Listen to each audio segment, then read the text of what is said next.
Hai sahabat servis, pada kesempatan kali ini saya akan melakukan perbaikan dua mesin kompresor kulkas dengan kerusakan ngejim. Baik, saya akan lakukan pengetesan terlebih dahulu bagaimana kondisi kerusakannya. Saya berikan sumber, perhatikan untuk tang ampere menunjukkan arus di kisaran 7,2 ampere, kemudian overload protect. Nah, seperti itu ya. Kedua mesin kompresornya langsung saja saya lakukan penggerindaan. Oke, mesin kompresor yang pertama saya akan lakukan pembelahan, yang mana saya lakukan penggerindaan tepat di bawah las-lasan pabrik. Oke, saya akan lakukan penggerindaan keliling. Untuk proses penggerindaan kita harus perhatikan safety keamanan ya. Jadi kita harus gunakan pelindung diri. Dan seperti ini proses pengerindaannya. Lakukan secara hati-hati dan jangan terburu-buru. Untuk proses penggerindaan kurang lebih sekitar 2-3 mili. Jadi tidak sampai menembus ke bagian kop dalam. Nantinya serpihan material pada penggerindaan ini tidak masuk ke dalam. Oke, saya lakukan penggerindaan keliling terlebih dahulu.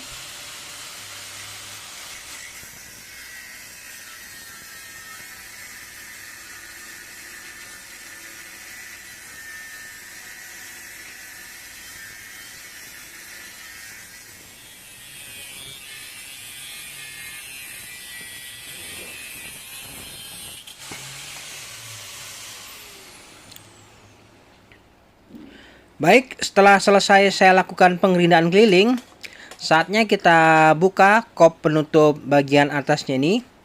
Caranya kita cungkil perlahan. Dan setelah itu kita bisa lihat, nah seperti ini kondisi dalamnya mesin kompresor. Untuk serpihan material tidak masuk ke dalam.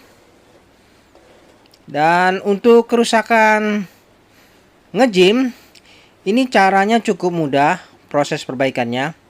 Yang pertama kita pastikan untuk rotornya ini apakah memang betul lengket. Ya, lengket ya. Jadi sangat keras. Ini menyebabkan mesin kompresor tidak bisa berputar. Selanjutnya saya akan putar paksa rotornya ini agar bisa bergerak dengan lancar. Yang pertama kita akan berikan pelumas nanti ya.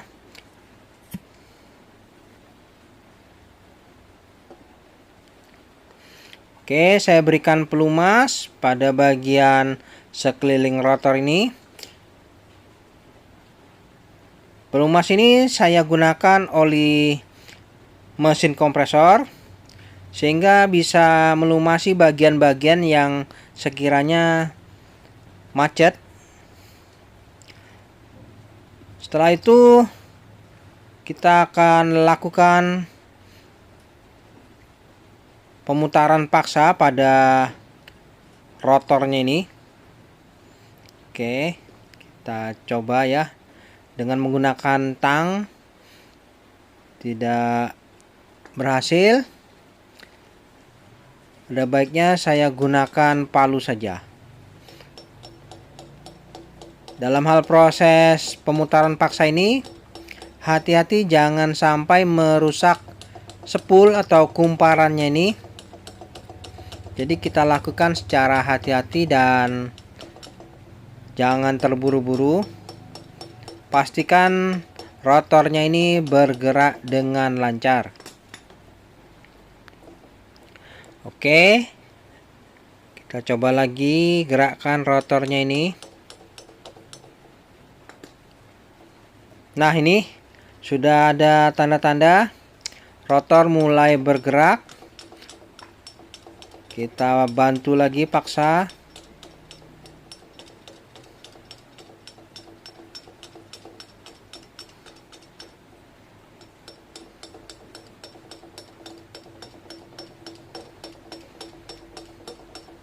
Nah, seperti ini ya. Jadi untuk perbaikan mesin kompresor yang mengalami ngejim atau macet, kita belah, lalu kita putar paksa rotornya sampai benar-benar lancar.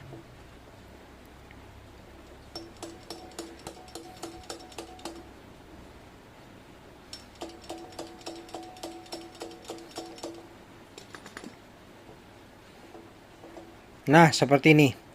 Jadi pergerakan rotornya sudah lancar.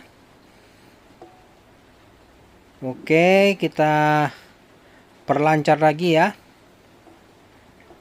Diperlukan kesabaran memang. Namun cara ini adalah cara yang cukup mudah. Dan setelah dirasa cukup lancar, ada baiknya kita langsung saja lakukan pengetesan. Kita berikan sumber ya. Oke, saya rasa sudah cukup. Saatnya kita pasang PTC relay dan overload. Kita akan putar menggunakan arus listrik. Nah, ini overload, PTC relay juga saya pasang.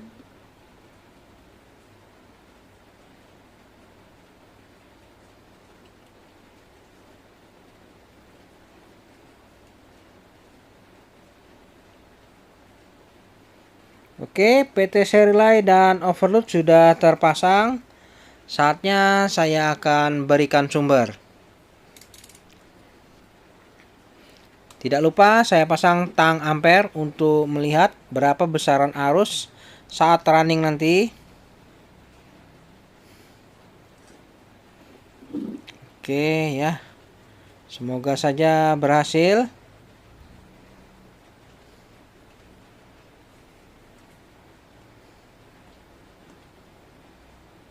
Ya. Sudah nampak jelas arusnya masih di 0 ampere. Nah, seperti ini. Saya akan lakukan pengetesan terlebih dahulu. Ya, apakah bisa berputar rotornya? Oke, saya berikan sumber, perhatikan. Oke, mesin kompresor sudah aktif ya, rotornya berputar, mantap. Saat ini kompresor sudah running kembali. Arusnya di 1,4 ampere. Jadi untuk mesin kompresornya sudah kembali running, rotornya sudah berputar. Saya rasa sudah cukup. Jadi kita akan lanjut lagi melakukan perbaikan pada mesin kompresor yang kedua. Nah, seperti ini ya. Jadi perbaikannya cukup mudah.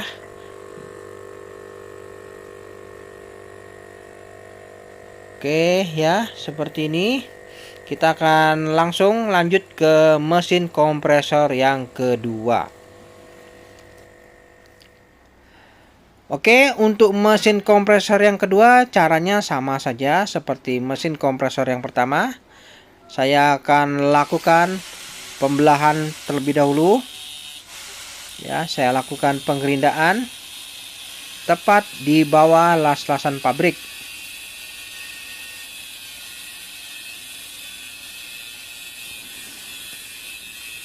Oke, sama kita lakukan proses pengerindaan ini secara hati-hati. Jangan terburu-buru karena sangat berbahaya.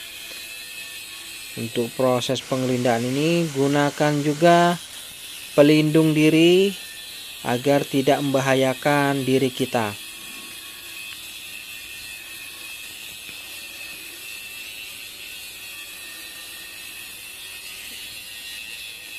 Oke, seperti ini ya. Saya gerinda tepat di bawah las-lasan pabrik, keliling, dan nanti kita lakukan perbaikan sama.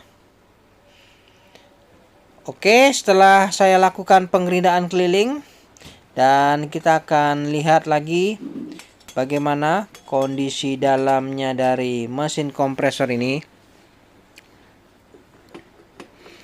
Kopnya sudah terbuka, nampak jelas dalamnya mesin kompresor.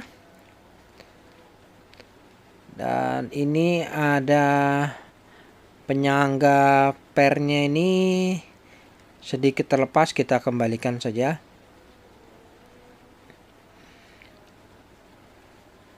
Oke. Dan benar, rotornya juga macet seperti mesin kompresor yang pertama. Jadi rotornya ini lengket. Sama, kita akan putar paksa juga.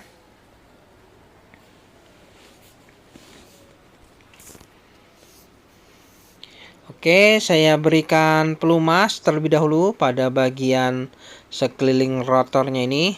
Biarkan pelumas ini meresap masuk ke bagian bawah, melumasi bagian crankshaft, stang piston, serta busing-busing yang ada di bagian bawah.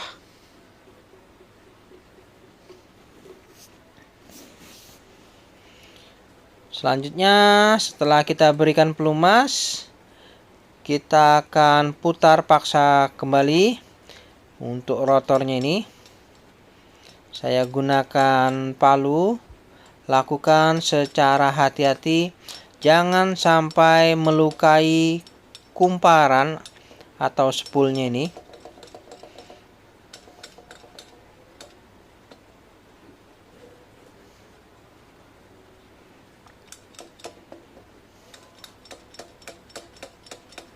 Nah, ini macet ya. Kita putar paksa perlahan-lahan. Biarkan rotornya ini berputar dengan lancar.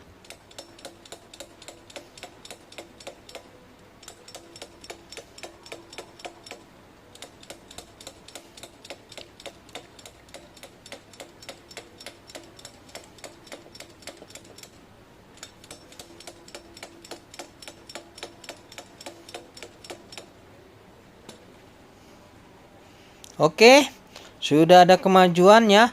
Rotornya sudah mulai bergerak. Tinggal sedikit lagi kita lancarkan terlebih dahulu.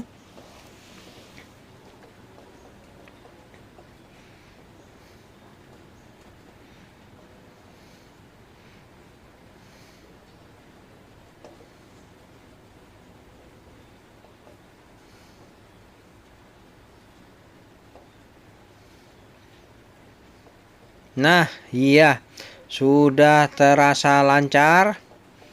Sedikit lagi. Nanti apabila sudah terasa nyaman, kita bisa putar paksa dengan menggunakan arus listrik.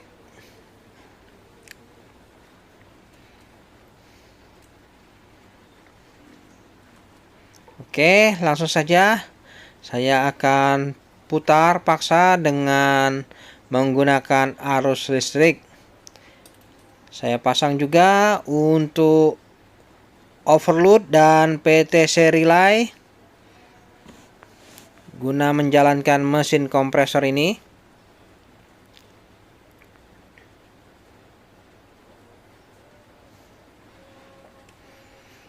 Oke, overload dan PTC relay sudah terpasang. Tidak lupa saya pasang juga tang ampere. Lalu saatnya saya akan lakukan pengetesan. Ya, perhatikan saya berikan sumber. Oke, langsung berputar ya rotornya. Jadi sudah mantap ini. Rotor sudah bisa berputar. Lalu kita bisa lihat arusnya saat ini di 1,1 ampere. Oke. Biarkan saja running terlebih dahulu. Nanti setelah itu kita akan kuras olinya dan dilakukan proses pengelasan kembali. Nah, seperti ini ya. Jadi dua mesin kompresor sudah kita putar paksa.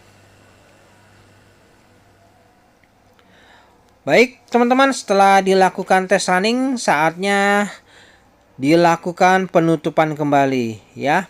Saya lakukan pengelasan. Untuk proses pengelasan, usahakan jangan sampai terjadi kebocoran saat mengelas. Jadi lakukan pengelasan secara merata dan tertutup.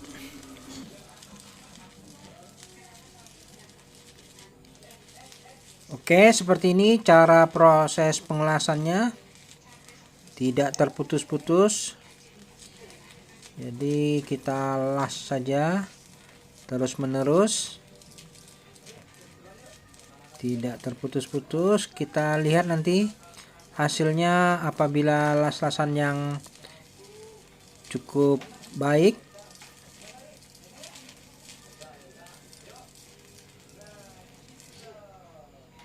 Oke, biarkan dulu. Nanti kita bisa lihat ya, untuk las-lasan yang rapat dan tidak bocor itu bisa nampak pada saat kita ketuk. Ini keraknya akan terlepas dengan sendiri.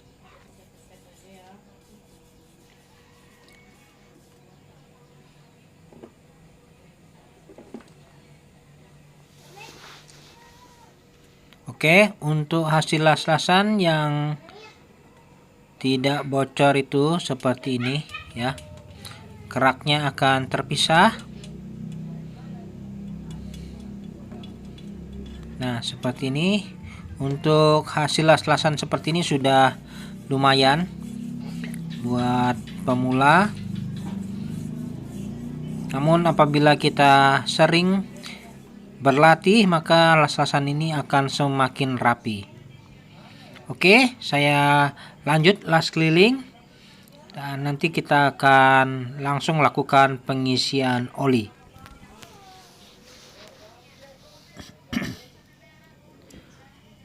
Baik, setelah saya lakukan pengelasan keliling ya, saatnya saya akan berikan oli pada mesin kompresor ini.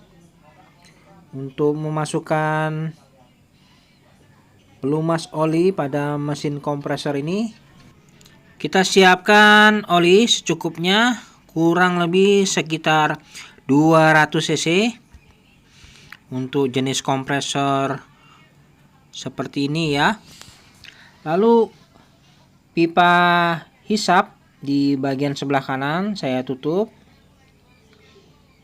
Lalu pipa hisap di sebelah kiri saya pasang selang.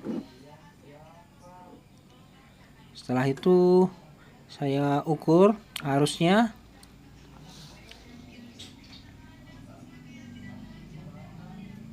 Untuk mengetahui berapa besaran arus, kemudian kita berikan sumber ya. Saya berikan sumber. Oke. Mesin kompresor sudah aktif. Lalu biarkan selang menghisap oli pada kemasan ini. Nah, seperti terhisap ya sudah. Oke. Jadi mesin kompresor ini sudah terisi dengan oli. Oke, sampai di sini saya rasa sudah cukup untuk proses perbaikan mesin kompresor ini. Baik, teman-teman, sampai di sini dulu perjumpaan video saya dan kita akan ketemu lagi pada video-video saya selanjutnya. Sampai jumpa.